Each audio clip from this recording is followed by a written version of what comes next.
عندي هنا خلصت رول اللحمة بالشكل ده. بص شكله جميل ازاي. اسيبه بس يهدى شوية كده وبعدين اقطعه. ريحته وهو بيتقلي في الزيت والله جميلة جدا. اتمنى تجربه.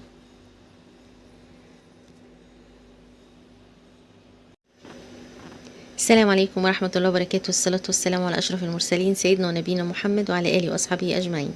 ازيكم يا حبايبي، عاملين ايه؟ كل سنة وانتم طيبين. هعمل معاكم رول اللحمة. هتشرفك في رمضان طبعا على سفرتك، ولو حابة ان انت تعمليها فطار يوم ليكي ولعيلتك مفيش مشكلة خالص. هترمي معاكي كمية حلوة قوي. عندي نص كيلو من اللحمة. طبعا اللي عايز يعمل اكتر من كده يضاعف الكمية. معلقتين من البقسماط الناعم. كوباية من البرغل اللي مغسول كويس ومنقوع ومتصفي من المية بتاعته عشان نحطها على اللحم. معلقة من البهارات، سواء بقى كانت لحمة او بهارات حواوشي، بهارات كفتة، مفيش مشكلة خالص. معلقة من الكزبرة الناشفة. معلقة من البابريكا. طبعا حسب الكمية اللي انت عايزاها بتحطي البهارات بتاعتك، وفلفل اسمر وملح وبيكنج باودر اللي هو بيتحط بتاع الحلويات، وفي بيضة. طبعا هنقلب كل الحاجات الحلوة الجميلة دي وارجع لكم. قلبت المكونات طبعا كلها في اللحمة بالشكل ده. هحاول بقى ان انا اخد قطعة قطعة كده وانزل بيها معايا في الكبة بالشكل ده. الكبة بتاعتي عشان صغيرة شوية هاخد قطعة قطعة صغيرة. اما لو الكبة بتاعتك كبيرة بتحطيها كلها وبتضربيهم ضربة كويسة جدا. ليه بقى؟ علشان اللحمة تسمغ في بعضها.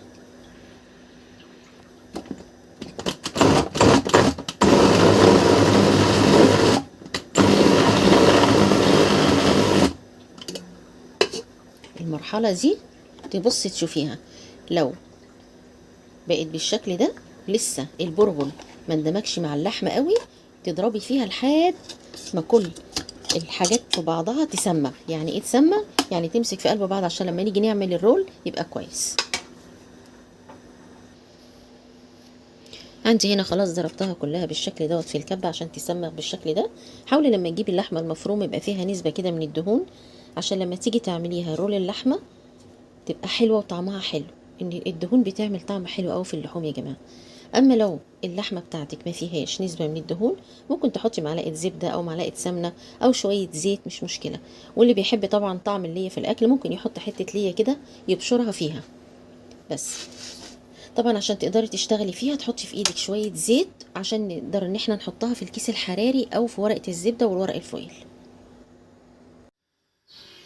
طبعا طريقة السوا بتاعة رول اللحمة ممكن تعمليها بطريقتين. ممكن تحطيها في كيس من بتاع التلاجة وتعمليه في الفويل وتحطيه على حمام مية. يعني ايه؟ يعني تحطي حلة فيها مية وعليها مصفى وعليها الرول بتاع اللحم. النوع التاني بقى بتاع السوا بتاعها ان انا اجيب اللحمة بتاعتي اللي انا تبلتها بالشكل ده وعندي كيس حراري. طبعا البيوت كلها دلوقتي ما بتخلاش من الكيس الحرارية. هحط بقى فيها اللحمة بتاعتي واعملها كرول. بصوا عملتها بالشكل ده زي اللانشون بالظبط. وهلفها بقى لفه جامده جدا كده عشان احطها في الورق الفويل.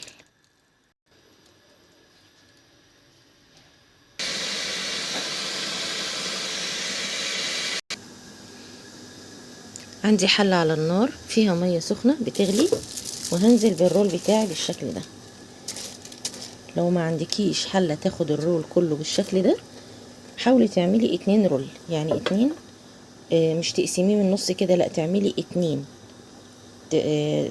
تلفيه مرتين، تعملي يعني 2 صغيرين جنب بعض لو الحله عندك مش كبيره بالشكل ده. وهنغطي عليه لحد ما يستوي خالص. طبعا بعدها بربع ساعة كده انا هفتح الحلة وهقلب الرول الناحية التانية عشان ياخد السوى الكامل بتاعه، وهقول لكم خد قد ايه على النار، وهغطي عليه. عندي هنا بعد ربع ساعة بالظبط بمسك الرول بتاعي واقلبه الناحية التانية بالشكل ده عشان يستوي كويس من كل الجهات، واخليه كمان ربع ساعة.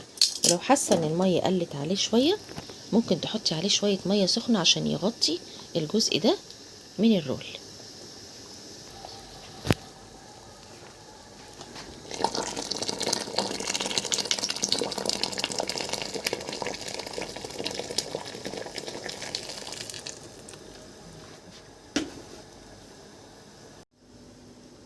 هنا عندي خلاص الرول اخد معايا على النار نص ساعة و5 دقايق.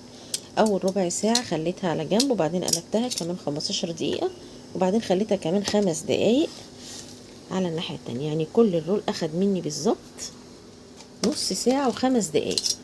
كده طلعته في حاجة بره اسيبه لحد ما يهدى خالص وبعدين افكه.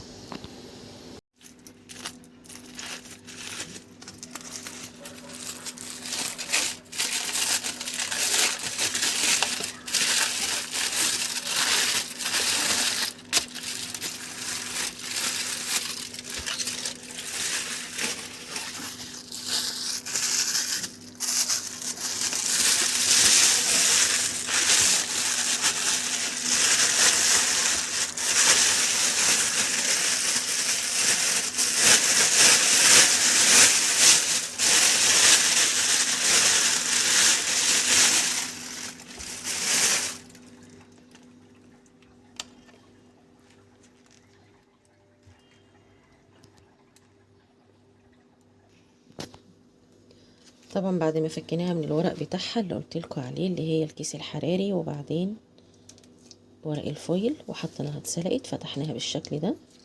بعدين هنعمل ايه بقى فيها؟ نحط فيها كده من بره كيس كاتشب. ما عندكيش كاتشب حطي معلقه صلصه على شويه خل على معلقه سكر على عصره ليمون، هيديكي نفس النتيجه. وهنقليها في الطاسه.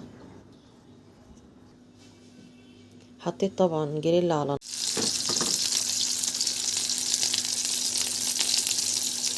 الناحيه اللي احنا حطينا فيها الكاتشب، نزلنا بيها في الزيت بتاعنا، وبعدين نعمل الناحيه التانية بالكاتشب. عشان ايه؟ نعملها من كل الاتجاهات وتبقى متحمره.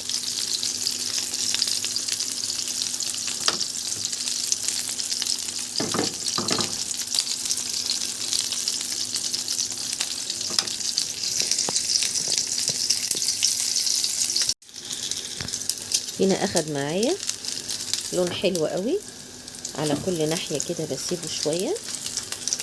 بس لونه جميل ازاي.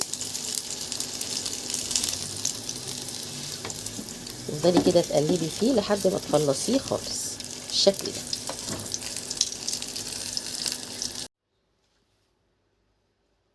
عندي هنا رول اللحمه بعد ما حمرته بالشكل ده، هقطعه كده بالسكينه. حاولي التقطيع بتاعك يبقى تخين شويه عشان اللحمه بتاعتك ما تبصي منك. انت كده كده هتعملي سندوتشات او تاكليه مع رز بسمتي، ينفع قوي في عزايم رمضان.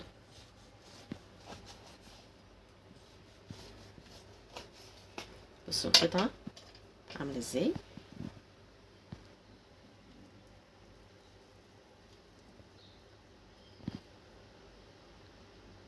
هنقطع بقى بقيه الطبق كله وهركله في الاخر.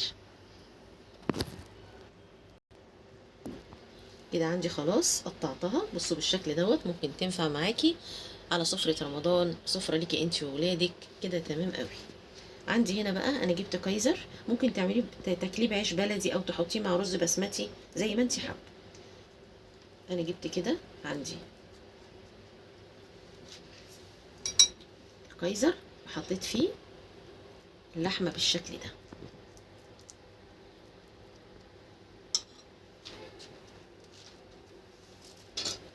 هنيجي بقى نقدمه كده. بصوا شكلها حلو ازاي من جوه. عايزه بقى تحطي عليها سلطه طماطم، انا عامله سلطه خضراء اهي، ممكن تتاكل بعيش بلدي او سلطه طماطم بالشكل ده.